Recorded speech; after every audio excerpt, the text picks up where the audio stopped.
Belly లలిత, మారోజు వీరన్న, వీళ్ళు అసలైనటువంటి పోరాటం చేసినటువంటి వాళ్ళు. వీళ్ళిద్దరిని రాజ్యం చంపేసింది.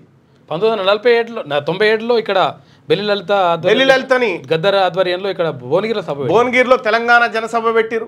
సూర్యాపేటలో మారోజు వీరన్న పెట్టిండు. సో ఇట్లా మనం చూసుకుంటే తెలంగాణ ఉద్యమానికి ఊపిరి పోసినటువంటి మారోజు వీరన్నను అప్పటి ప్రభుత్వం పట్టుకపోయి మరీ ఎన్కౌంటర్ చేసి చంపింది. బెల్లి లలితను 17 ముక్కలుగా నరికిపించింది. ఇక్కడ ఈ వర్గాల నుంచి వాయిస్ రేజ్ చేస్తున్నటువంటి ఈ మహబూబ్ నగర్ ఎర్ర సత్యం అన్నను స్కూల్ ఓపెనింగ్ కాడికి పోతే ఆడ చంపి, ఈ చంపిన వాళ్ళంతా ఎవరు? వీళ్ళని చంపిన వాళ్ళంతా ఎవరు? చంపించిన వాళ్ళు ఎవరు? దీని వెనకాల ఎవరున్నారు? దీని వెనకాల రాజ్యం ఉంది. ఆ రాజ్యానికి అధిపతులుగా ఎవరున్నారు అప్పుడు? వీళ్ళే.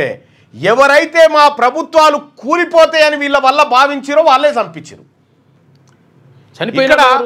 చనిపోయిన వాళ్ళంతా బీసీలే. చనిపోయిన వాళ్ళంతా బీసీలే.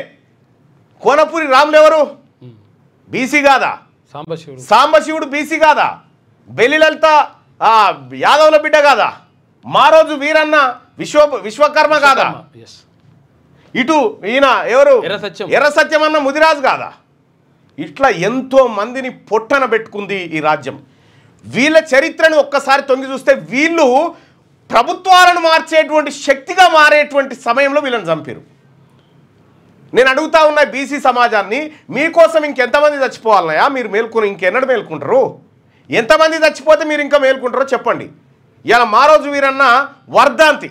మారోజు వీరన్నను అప్పటి ప్రభుత్వం పట్టపగటీలు పట్టుకపోయి మరి కరీంనగర్ ఏరియాలో కాల్చి చంపింది.